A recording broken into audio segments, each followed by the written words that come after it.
কাদিয়ানী বা আহমদিয়া সম্প্রদায়কে রাষ্ট্রীয়ভাবে কাফের বা অমুসলিম ঘোষণা করার দাবি আবারও তুলেছেন বাংলাদেশ খেলাফত মজলিসের আমির ও ইসলামী বক্তা মামুনুল হক। সাম্প্রতিক এক ধর্মীয় সমাবেশে তিনি বলেন, কাদিয়ানীদেরকে এ রাষ্ট্রে কাফের ঘোষণা দেখতে চাই। তার এই বক্তব্য ঘিরে দেশের ধর্মীয় অঙ্গন ও সামাজিক পরিমণ্ডলে নতুন করে আলোচনা শুরু হয়েছে।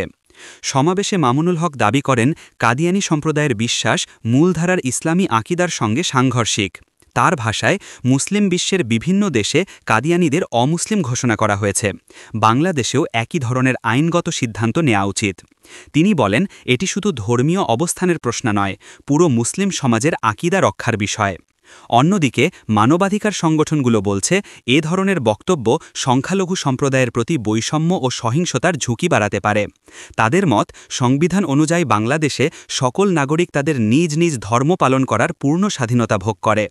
কোনো বিশ্বাসভিত্তিক গোষ্ঠীকে রাষ্ট্রীয়ভাবে কাফের ঘোষণা করা হলে তা সামাজিক অস্থিরতা সৃষ্টি করতে পারে। রাজনৈতিক বিশ্লেষকরাও মনে করছেন, এই ধরনের দাবি ধর্মীয় পরিচয়ের সংবেদনশীল ইস্যুকে উস্কে দিতে পারে এবং জাতীয় ঐক্যে বিভাজন তৈরি করার ঝুঁকি রয়েছে।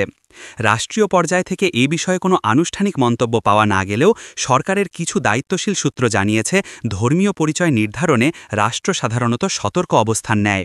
সব মিলিয়ে মামুনুল হকের বক্তব্য দেশে ধর্মীয় স্বাধীনতা, সাম্প্রদায়িক সহাবস্থান এবং রাষ্ট্রীয় নীতি নিয়ে নতুন বিতর্ক সৃষ্টি করেছে। এখন দেখার বিষয়, এই দাবি কতটা জনসমর্থন পায় এবং সরকার এ নিয়ে কোনো প্রতিক্রিয়া জানায় কিনা।